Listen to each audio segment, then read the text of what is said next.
आज दूसरा एपिसोड, लेकिन ये सिर्फ 9th स्टैंडर्ड के लिए है।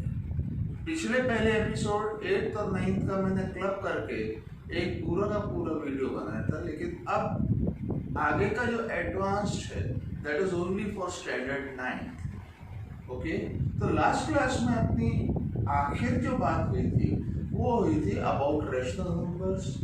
और डेसिमल फॉर्म में अगर कोई नंबर आपको दिया हुआ है, भले ही वो टर्मिनेटिंग हो या नॉन टर्मिनेटिंग बट रिपीटिंग हो, तो उसको P/Q फॉर्म में कैसे कन्वर्ट करना। अब हम इससे आगे नंबर सिस्टम में पढ़ते हैं।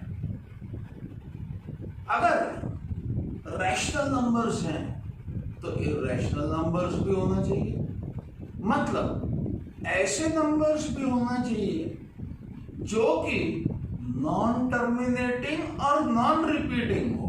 फॉर एग्जाम्पल, अगर कोई एक ऐसा नंबर है 3.2157836, मतलब it is not repeating and so on. बहुत सारे नंबर्स ऐसे हैं लेकिन कोई भी रिपीटिंग नहीं है। अगर इस टाइप का कोई नंबर है तो इसको अपन बोलेंगे non terminating non repeating numbers. For example, अगर मैं कोई भी एक नंबर लूं √2, अब √2 की जो वैल्यू आएगी 1.414 and so on, it won't be repeating. आप करके देख लेना √2 की वैल्यू निकाल कर, and it won't be repeating. तो इस टाइप के नंबर जो कि नॉन टर्मिनेटिंग होते हैं और नॉन रिपीटिंग होते हैं, such type of numbers are known as irrational numbers। तो एक सेट रैशनल नंबर्स का, दूसरा सेट इर्रेशनल नंबर्स का, और जब रैशनल नंबर और इर्रेशनल नंबर दोनों के सेट को क्लब कर दिया जाए तो एक नया और बहुत बड़ा सेट तैयार होता है, which is known as the set of real numbers which we are going to study in standard 10th। अभी भी कहानी खत्म नहीं हुई। इसके बाद भी एक और तरीके के नंबर हैं जिनको कहते हैं कॉम्प्लेक्स नंबर। a+i/b टाइप के जो नंबर होते हैं उनको कहते हैं कॉम्प्लेक्स नंबर, लेकिन that is not under our purview right now, क्योंकि कॉम्प्लेक्स नंबर आप लोगों को पढ़ाए जाते हैं 12th में and I am concern only up to 10th। इसलिए रियल नंबर पर कहानी खत्म करते हैं। ओके, तो अब हम लोग इर्रेशनल नंबर के बारे में कुछ चर्चा करेंगे। जैसा मैंने बताया कि इर्रेशनल नंबर्स वो नंबर्स होते हैं जिनको अगर डेसिमल फॉर्म में कन्वर्ट कर दिया जाए तो they are non terminating non repeating decimal में कन्वर्ट हो सकते हैं। रूट की साइन कहते हैं, जैसे √2, √3, √5, √7, सॉरी √6 भी आएगा ना, √6, √8, cube root of 2, fourth root of 2, ये सारे नंबर्स जितने भी हैं ये सारे नंबर्स इर्रेशनल नंबर्स हैं। इर्रेशनल नंबर्स की कुछ पर्टिकुलर प्रॉपर्टीज हैं। The first property is addition property, कि अगर आप कोई भी दो इर्रेशनल नंबर्स को ऐड करते हो तो आपको हमेशा इर्रेशनल नंबर ही मिलेगा। सब्ट्रैक्शन की प्रॉपर्टी अगर बात करें तो अगर कोई भी दो इर्रेशनल नंबर्स को सब्ट्रैक्ट करते हो तो जरूरी नहीं कि इर्रेशनल नंबर ही मिलेंगे। For example, I have got two irrational numbers √3 and -√3। अब अगर इनको मैंने ऐड कर दिया तो I'll get 0, which is a whole number। तो सब्ट्रैक्शन के लिए ये लागू नहीं होता। मल्टीप्लिकेशन की अगर हम बात करें तो जरूरी नहीं है कि दो नंबर्स को अगर आप मल्टीप्लाई करें तो आपको इरेशनल नंबर ही मिलेगा, आपको रैशनल नंबर भी मिल सकता है। और same is the case with division. जैसे you have got root 12 divided by root 3 can be written as root of 12 upon 3, which is can be written as root of 4, and that is equal to plus minus 2. It is an integer. तो जरूरी नहीं कि आपका division में दो irrational number को अगर आप डिवाइड करें तो आपको इरेशनल नंबर ही मिले। अब ये जो चैप्टर है आप लोगों का 9th स्टैंडर्ड वालों के लिए, इनमें से 3 चीजें बहुत ज्यादा इंपॉर्टेंट है। पहला जो मैंने पिछली क्लास में पढ़ाया था कि कोई भी डेसिमल में अगर आपका non terminating but repeating decimal का कोई नंबर अगर है तो आपको उसको P/Q फॉर्म में कन्वर्ट करना। और मैंने ये भी कहा था कि कोई किसी ना किसी टेस्ट में हर एक स्कूल में ये इस टाइप का क्वेश्चन आना ही है। दूसरा, आप लोगों को इसमें है थ्योरम। एक थ्योरम है जो कि जनरली आप लोगों को आता है और यहां से आप लोगों का शुरू होता है proving the theorem by contradiction method.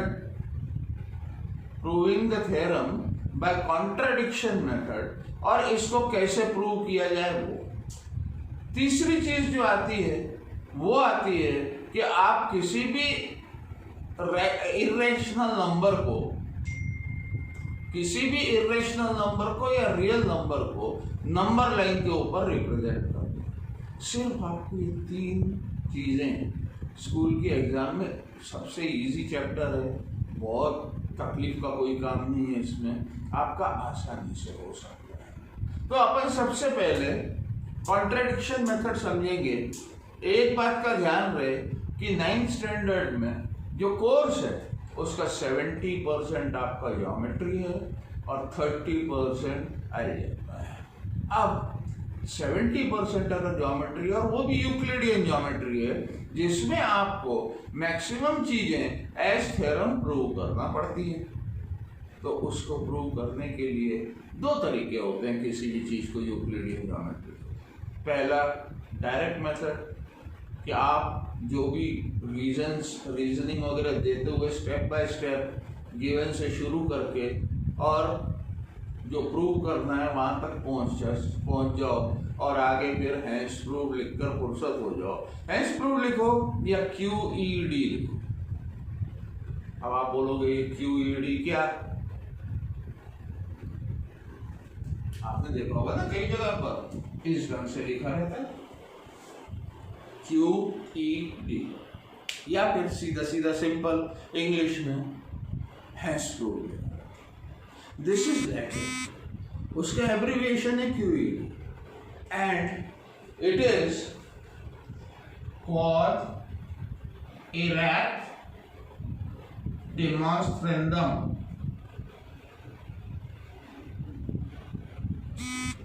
थोड़ा तोतला बोलना पड़ेगा।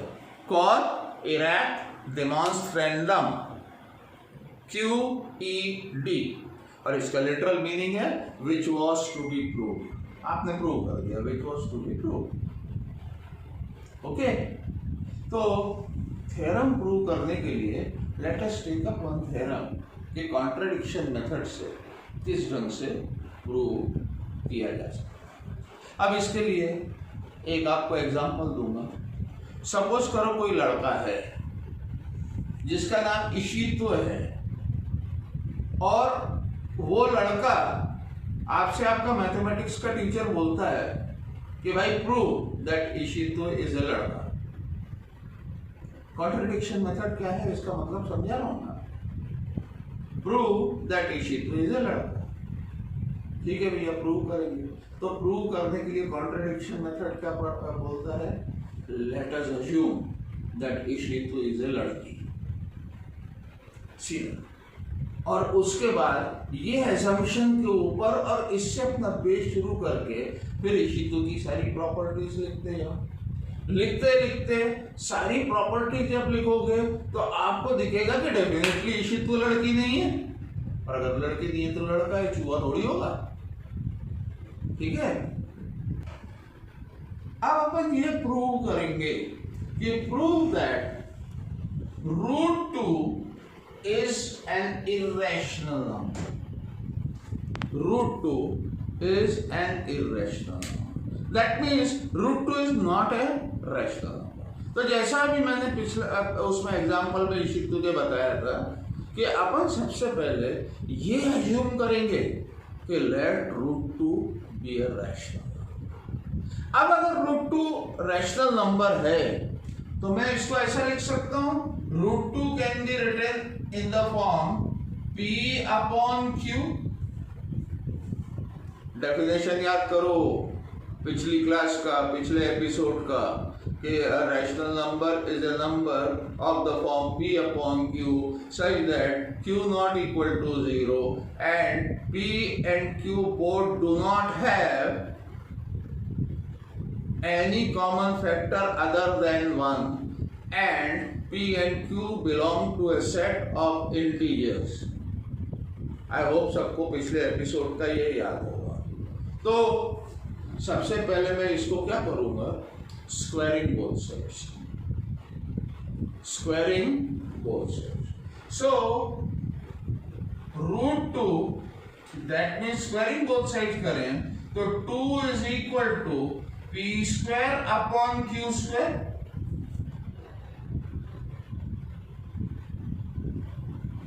And what does this implies? P² is equal to 2Q²। P² equal to 2Q²। आप किसी भी नंबर को 2 से मल्टीप्लाई करो तो वो नंबर तो इवन हो गई, ऑड होने का तो उसका प्रश्न नहीं उठता। That implies P² is an even number, क्योंकि 2Q², P² equal to 2Q² और 2 multiplied by Q² will always be an even number, and if right hand side is even therefore left hand side is also even। और आप लोगों ने 8th में पढ़ा होगा square root पढ़ते समय कि the square root of an odd number is odd and the square root of even number is even। Therefore I can write that implies P is even। इसको एक नंबर है, P जो number है that is even। Okay, अगर even है तो उसको मैं इस फॉर्म में लिख सकता हूँ, जैसे 6 है तो 6 can be written as 2 into 3, कोई भी number random. That implies P will be equal to कोई भी एक नंबर m जिसको 2 से मल्टीप्लाई कर सकूं मैं। Okay, P is equal to 2 times m and that implies P² is equal to 4m²। Squaring both sides, squaring both sides। अब P² बराबर कितना है, देखो इधर 2Q², P² equal to 2Q²। Therefore I can write 2Q² is equal to 4m²। Okay, और Q² is equal to 2m²। अब ये भी 2 से मल्टीप्लाइड है, इसका मतलब Q² भी क्या होगा, Q² will also be even, and if Q² even है तो Q कैसा रहेगा, Q is even। Therefore P/Q will be equal to even, क्योंकि even number upon even number will be even and all even numbers are divisible by 2। तो अपनी definition क्या है rational number, number of the form P/Q such that p and q belong to a set of integers q not equal to 0 and p and q do not have any other factor than 1. लेकिन यहां पर आपका p और q का एक और common factor आ रहा है और वो कॉमन फैक्टर क्या आ रहा है? 2.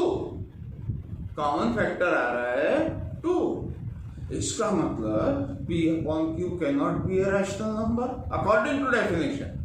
तो अगर p upon q is not a rational number, that means it has got to be irrational, and that implies root 2 is an irrational number.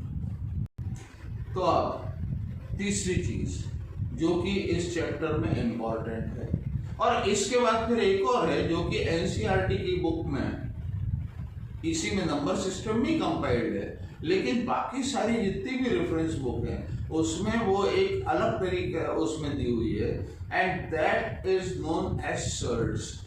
आपके लिए बुक्स में होगा रैशनलाइजिंग द डिनोमिनेटर, लेकिन वो है सर्ट्स, और उसमें हम लोग जितना आपके कोर्स में है उससे भी थोड़ा सा आगे बढ़ेंगे और उसको अच्छे से करेंगे, क्योंकि आगे जाकर इसका एप्लीकेशन बहुत ज्यादा जगह पर काम में आता है. So number line representation of irrational number और उसके बाद ऑफ रियल नंबर.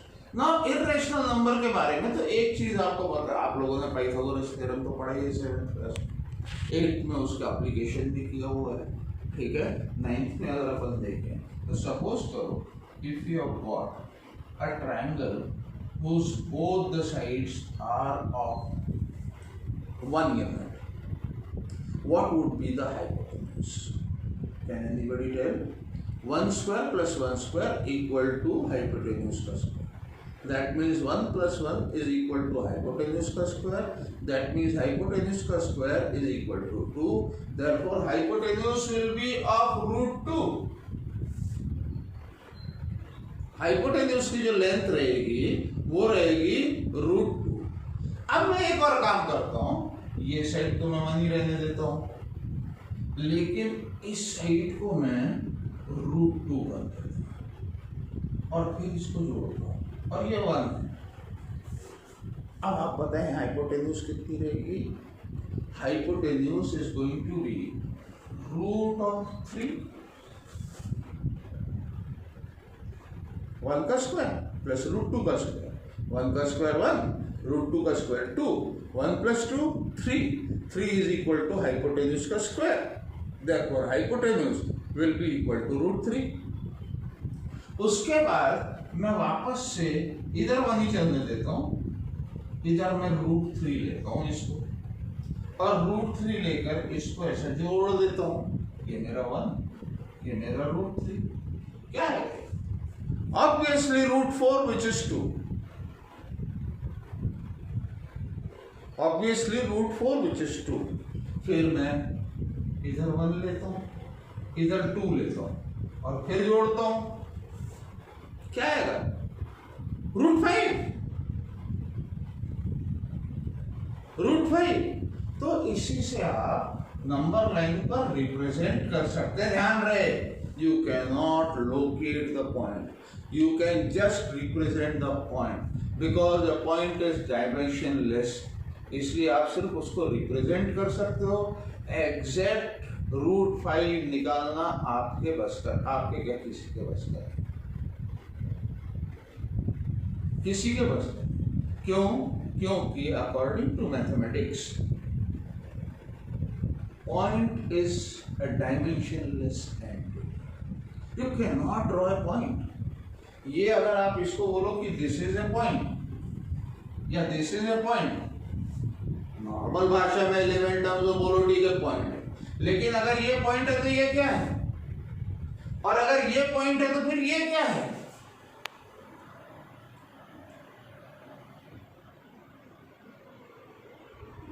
इसका भी डायमेंशन, ये सर्कुलर रीजन हो गए, ये पॉइंट नहीं हुआ.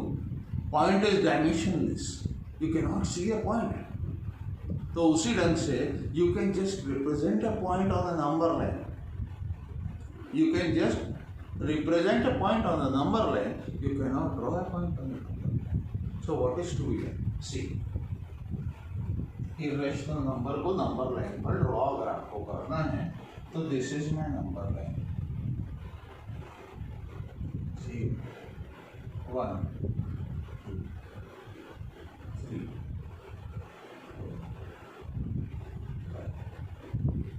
6. आगे जरूरत नहीं है. सपोज करो अपने को √2 चाहिए, अपने को √2 को रिप्रेजेंट करना है नंबर लाइन पर. So what am I going to do? मैं यहाँ पर 1 पर एक यूनिट जितना ये है उतना ये ऐसी एक लाइन परपेंडिकुलर ड्रॉ करूँ. कर दिया. और उसके बाद इन दोनों को ज्वाइन कर दूंगा. अब ये इस ट्रायंगल की हाइपोटेन्यूज हुई है नहीं, और इसलिए ये क्या बन गया आपका √2 with O as center and OA as radius. Draw an arc intersecting the number line at a point. This point is √2. अब अगर ये √2 से मैं एक और ऐसी लाइन ड्रॉ करूं और फिर इसको ज्वाइन करूं और वापस से आर्क काटूं तो दिस विल बी माय √3,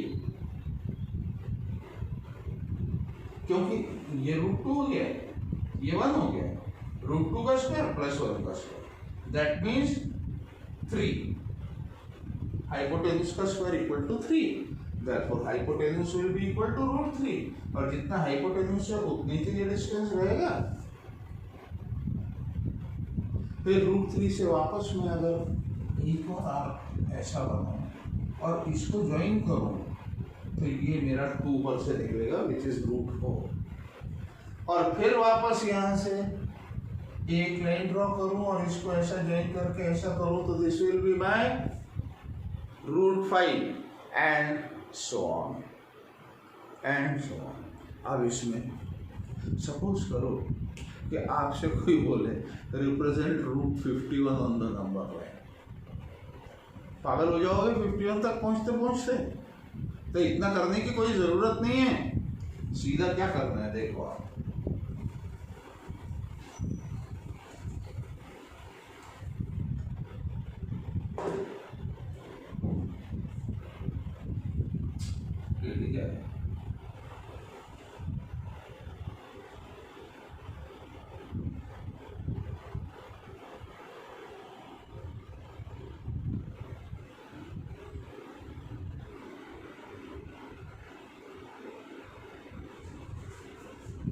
ये मेरी नंबर लाइन हो गई ना. √51. तो 51 से नीचे का ऐसा कौन सा नंबर है which is a perfect square? 49. Okay. और 49 का स्क्वायर रूट क्या होता है? √49 7. सो 7 पर एक यूनिट आप बना देंगे ऐसा, जितना ये उतना ही. और इसको जब आप जोड़ेंगे और ऐसा आप काटेंगे तो this is going to be √50. काटे.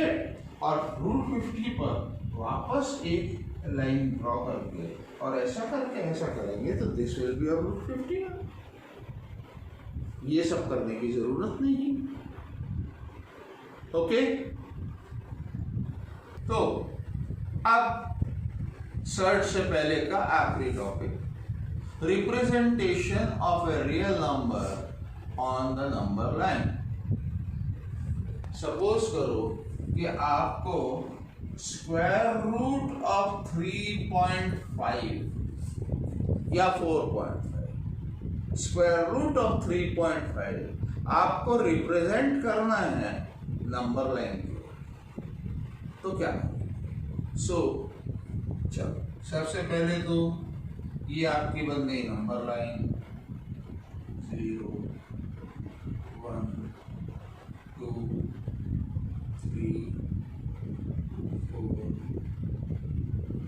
या 1 2 3 4 करते ही नहीं, लिखते ही नहीं है इसको. ठीक है. नंबर लाइन इसकी पहली स्टेप, एक मिनट थोड़ा नीचे कर लूं जिससे कि सेमी सर्कल बनाते समय तकलीफ ना हो। This is my zero, this is my number, okay. और इसमें मुझे रिप्रेजेंट करना है स्क्वायर रूट ऑफ 3.5, कोई भी x हो, 3.5 हो, वॉट एवर द केस में बी। तो सबसे पहले पहली स्टेप है, mark a point A on the number line such that OA is equal to 3.5 units. Step number 1. Then locate a point B. Locate a point B on the very same number line such that AB is equal to 1 unit. AB is equal to 1 unit. Step number 3. Step number 3. क्या करेंगे?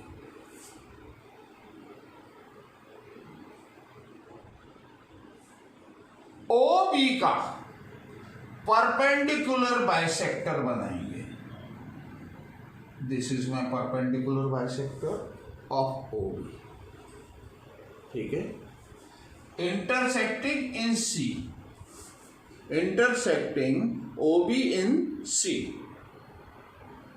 okay। Now with C as center and OC or BC as radius, with C as center and OC या BC either, क्योंकि दोनों equally रहेंगे, ओसी और BC perpendicular bisector बनाया हुआ है, ठीक है। तो with C as centre and OC और BC as radius draw a semicircle. मैं अच्छी तरह से बनाता हूं, थोड़ा बड़े में, जिससे कि आप लोगों को समझ में अच्छे से आ जाए, क्लियर दिखाई दे। ओ, ये मेरा ए, ये मेरा बी, परपेंडिकुलर बाइसेक्टर ये बन गया, और फिर ये मेरा पॉइंट सी, सी से मैंने सेमी सर्कल बनाया, ये मेरा सेमी सर्कल, ओके। अब ए से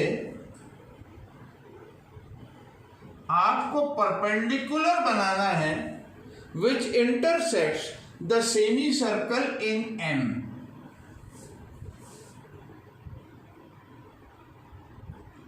Intersects the semicircle in M with A as center and AM as radius. Draw an arc. Draw an arc intersecting the number line in N.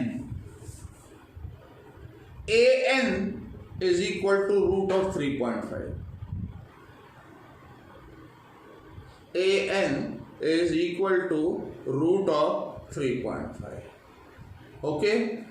इन दोनों representations में से कोई ना कोई एक, जनरली मैक्सिमम स्कूल्स में जो पहला वाला मैंने बताया था रूट 2, रूट 3, रूट 51 वगैरह वगैरह वगैरह, उनमें से कुछ आ सकता है, या फिर स्पेशल केस में ये भी आपको आ सकता है। आज बस इतना ही। अब अगली क्लास में दैट इज परसों, मैं आप लोगों को सर्ट्स के बारे में आपसे चर्चा करूंगा, और इट इज़ वेरी इंटरेस्टिंग। अगर आपका इंटरेस्ट आ जाए, अगर आप प्रैक्टिस करो, तो उससे मज़ेदार कोई चैप्टर ही नहीं, वो अपन करेंगे, ओके। तो टिल देन बाय।